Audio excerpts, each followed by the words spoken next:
Hi. Can I have that guy with your arm folded stand up for me, please? Second last on this row. Yes, you. You don't have to turn left. Just stand up for me. Don't hesitate. I'm not going to ask you questions. Just stand up. Anyone? The last guy, just stand up. Great. Thank you. Wonderful. Oh, by the way, I was one of you not very long ago. So I used to be right there, disengaged, disinterested, and here am I today. And I would not ask any ladies to stand up, but my wife used to sit somewhere here in the front seat. So, thank you. We have a lot of students from Afghanistan. Chuturastin Shuma. Kubastin? Great. As a part of the introduction that was missed, it was not very impressive, but I think I'll just add on a little bit to it. I'm also a postgraduate from IIM Kozhikode, and I was in Afghanistan for 1.5 years. You can sit down, please. Thank you very much. You look handsome. And I was in Afghanistan. The reason I spoke about Afghanistan, so there was this industrial park that was done in Kabul. That was the first of it, and I was representing Tata's as the project manager. And I was there doing the installation, commissioning, and handover to a project that was funded by USAID. So that's just adding up to my resume, just to impress you guys. Challenges and opportunities for international trade. International, I am associated with a company which is global. It truly is. And can I have a slide mover? Yeah, it is here. It works. So, I'm country manager for Jacobs Vehicle Systems. It's a Danaher Group company. Now, Danaher, I don't know how many of you are aware of the name. It's a world's largest science and technology company. Its back-end doesn't try to come in the media, but we have thousands and thousands of patents in different product platforms that we operate in. So Jacobs Vehicle Systems is one of the oldest OpCo, operating company of Danaher.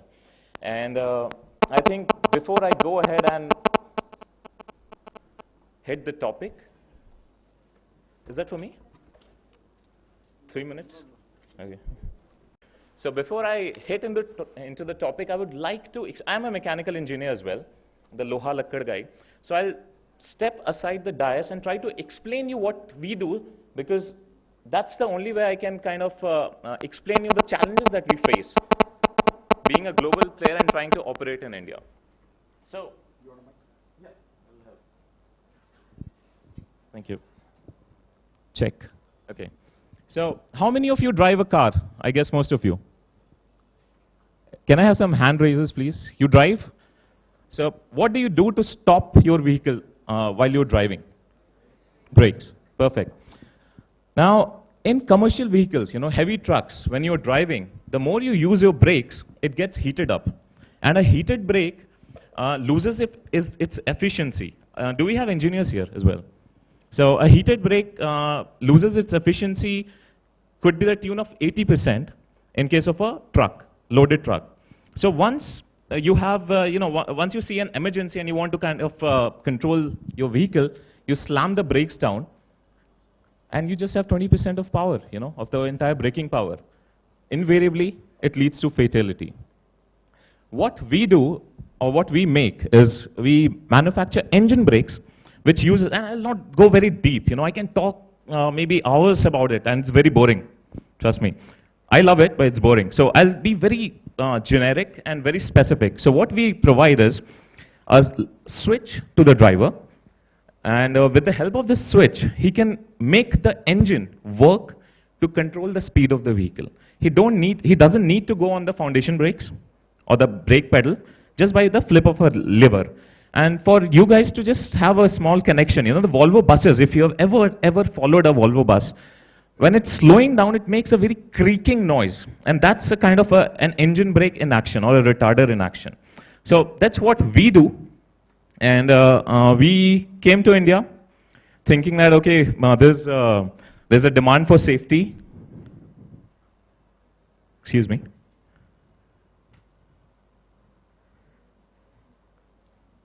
And I think we will have a good case to kind of, I lost it, I'm so sorry. Yeah. So when we came to India, we thought it's very relevant for the trucks in India. But we were faced with a lot of challenges, and the challenges were numerous. I think few of them, which are very relevant for us to understand, was one of the challenges the mindset. I think somebody spoke about the mindset. You know, it's very difficult to make a driver invest maybe additional amounts of 50,000 rupees for an engine brake and put it on his truck. Reason being, he thinks it's not needed. If you put an engine brake, probably when I'm coming down a hill where I put my vehicle in neutral, which is dead dangerous, and that's why most of the accidents happen. He kind of doesn't like the system. He doesn't want to use it, and that's the value sell part of it. Most of the truck owners, they would say 50,000. They don't care for driver lives. You know, I mean, drivers, they are kind of dispensable for a lot of fleet owners. And when I see that, I've driven through the Indian roads, and I'll share you some interesting pictures. So it's very difficult to educate the market the need of safety, especially when it comes with a cost.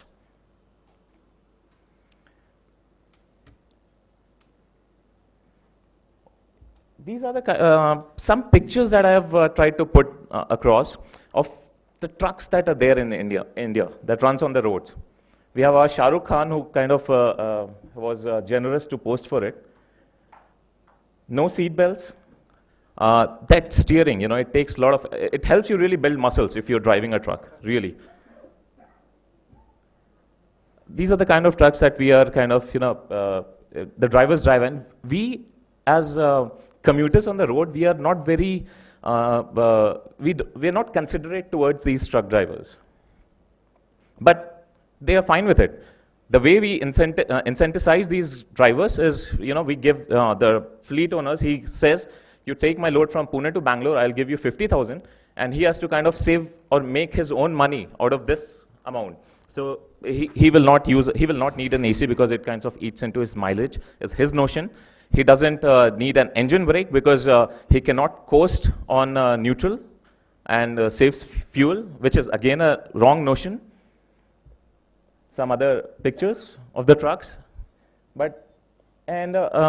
just for a comparison, where do we stand in terms of the international market, where the trucks are, what are the level of the trucks, and you can have a look. This is how the trucks look like. Professor Ranga was talking about Benz. It doesn't look it looks pretty decent. This is the kind of trucks they drive. And I have some very interesting statistics. You might think that, okay, the trucks cost more, so the freight rate will go up.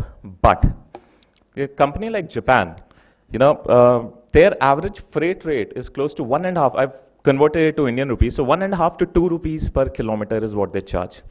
What we charge, and do we have anybody from the truck fraternity? We charge close to 3.5 to 4 rupees a kilometer. So it's more than 100%. So it doesn't mean that you provide better technology, and it has to, it has a lot to do with productivity and safety and the overall life cycle of a truck, of an equipment. We are improving, of course. OEMs are consciously doing it. It's also driven down by regulations. It's very easy that somebody puts a gun on your head and says, comply with this regulation. We do it happily, not for safety or productivity gain. But this is Ashok Leyland's truck. Of course, they are not selling too much of them. Probably 1,000 out of the 150,000 trucks that are sold on Indian roads. Probably less than 1,000 are such kind of trucks. But there's hope. And then the latest one is which is going to the military, state-of-art trucks. These are really, really good, and they have our engine brakes on. Army has really responded very well with the feedback on the safety side of it. You can see this looks good. These are Tata trucks, and a good picture of mine, hopefully. The other set of so this was on the mindset.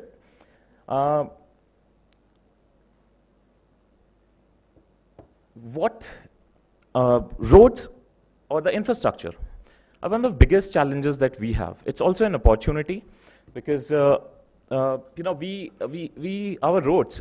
Again, if I share some statistics, the amount of paved and unpaved roads that we have. I talk numbers. IM guys, they like to talk numbers. So the amount of paved and unpaved roads that we have per 1,000 people for a big country like us is 3.8 kilometers. Take these numbers down because I'm going to ask questions on them. That's too less when it's compared to countries like US, which is 21 kilometer per 1,000 people.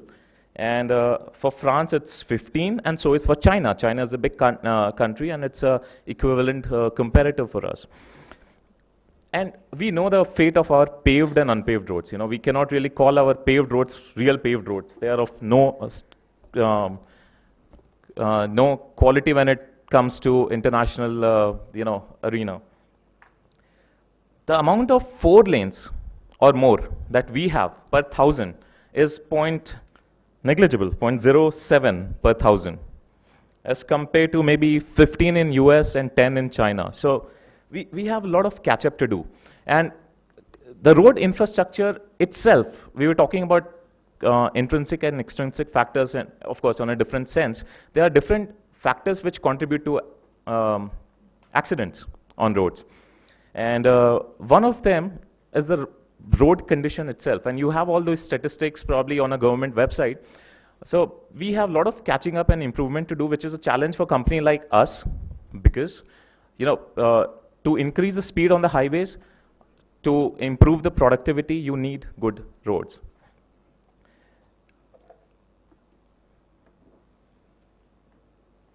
Here are some numbers again, which says the amount of accidents that happen in India. India loses, I would say India lost $2 billion, 120,000 crore of rupees on road accidents. I and one of my analyst friend, we kind of calculated, and the most conservative figure that we lose on truck accidents alone is close to 60,000 crore of rupees. It's almost to the extent of the Chara Ghotala, the infamous Chara Ghotala of Lalu Prasad Yadav. We have a lot of opportunity to improve there. These are the accidents involving buses. So close to, we have close to 2 lakh accidents per year, out of which almost 30% of them are fatal for trucks, and 15 to 20% are fatal for buses. Some pictures of accidents. These are all real pictures that me and my team had investigated. Even on the express highway, a standing truck was hit by a truck from the rear because it lost out of control. The phenomena exactly what I explained. Brake fade because of overheating. And then we have the ever crawling snarls on most of the express highways. So these are challenges that we have. The second kind of challenges on roads where we need to improve a lot and do a lot of catching up with the globe.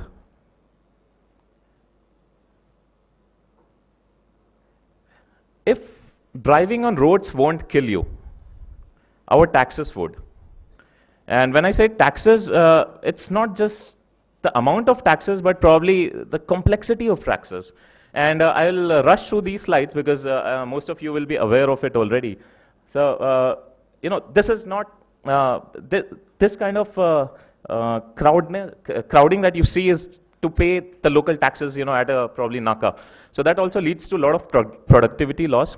And it's very important for India as such to kind of, get into simpler systems. Import duty, don't read through it, too much of it, BCD, basics and VAT duty, CVDs and all those craps.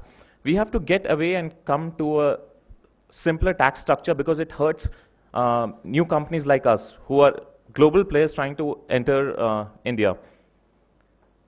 These are the local taxation, service tax, VAT, excise duties, then all the cesses, education cesses, then Swachh Bharat. Taxes are good, it's fine. You can have, this also leads to a lot of loopholes in taxation system because you have different departments kind of trying to make their own set of money out of it. So it has to kind of modify and grow into a uniform tax regime.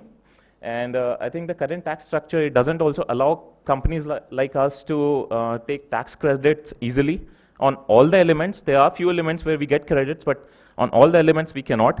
You will see the multiplication of cess. Cess is so small. Education cess could be 5, 10, 15, 20 rupees or maybe 100 rupees.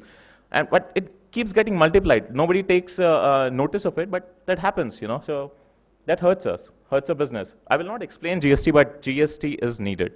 It is a must for businesses to grow and flourish. Some stimulus for you people who are working in India and they think our taxes are very high. Here is some comparison, you know. There's a country, a small country called Aruba. Their tax rate is close to 60% and they pay a VAT of 15%. It's in the South Caribbean Sea. And Sweden, it's close to 56%, Japan 50, UK 50, Finland almost 50.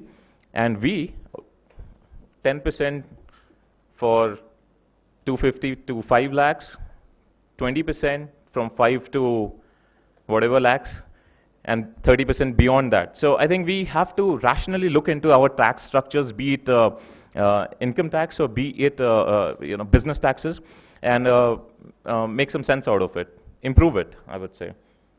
On that note, I always sign off with a small statement. Our drivers, they are really doing a very hard job in a very difficult conditions. And I always say that, you know, I salute our drivers who carry unknowingly, they probably don't even know it, you know, unknowingly and passively the burden of Indian economic growth. On that note, drive safe, drive responsibly. Jai Hind.